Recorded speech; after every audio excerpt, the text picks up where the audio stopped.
এই তো দুই চুলায় রান্না বসাইছি। এখানে টমেটো সস দিয়েছি। আমি আগে টমেটোটা সিদ্ধ করে হালকা সিদ্ধ করে ব্লেন্ডারে ব্লেন্ড করে নিয়েছি। আর আজকে সস করবো গুড় দিয়ে। এখানে রসুন বাটা দিছি, কাঁচামরিচ বাটা দিছি। এখন আবার শুকনো মরিচের গুঁড়া মশলা সব কিছু দিব আস্তে আস্তে। গুড়গুলা দিই, যেহেতু এটা ঘনই আছে। মেয়ে চাটনি খাওয়ার জন্য বায়না করতেছিল,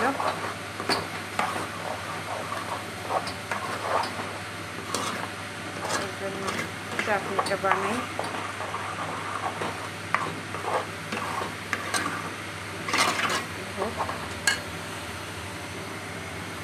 আর এখানে এই যে আরেক চুলায় হাতে মাখানো তরকারি বসাই দিছি। গুলশা মাছ দিয়ে আলু বেগুন হতে থাক।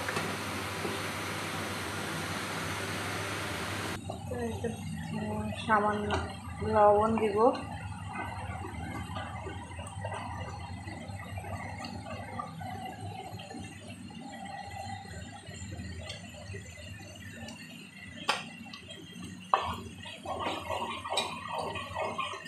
এটা অল্প তাপেই করতে হবে, না হলে ছিটকায় ছিটকায় আপনার গায়ে পড়বে এবং চতুর্পাশে অবস্থা খারাপ হবে।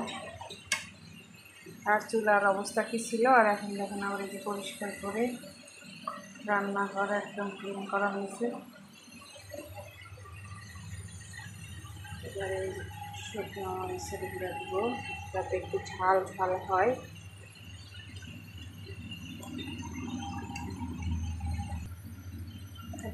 একটু জিরা, কাঁচা জিরা বাটা, গরম মশলা গুঁড়া,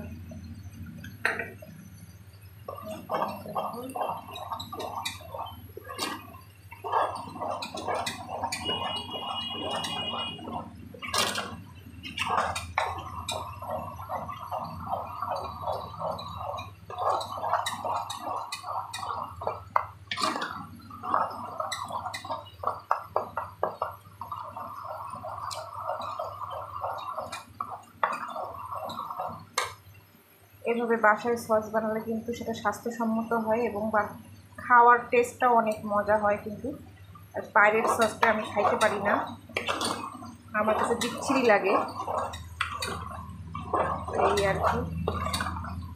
প্রায় সময় কিন্তু বাসায় টমেটো সসটা করে দেওয়া হয় আর কি। আর বাচ্চারাও এটাই পছন্দ করে, বাইরের কেনাটা অতটা পছন্দ করে না। কালারটাও দেখেন মাশাআল্লাহ।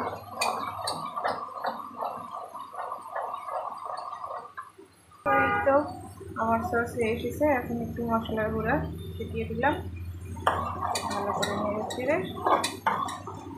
এইভাবে আপনারা বাসায় বানিয়ে খাবেন, একটা অসম্ভব মজা এটা। কালারটাও দেখুন কত সুন্দর।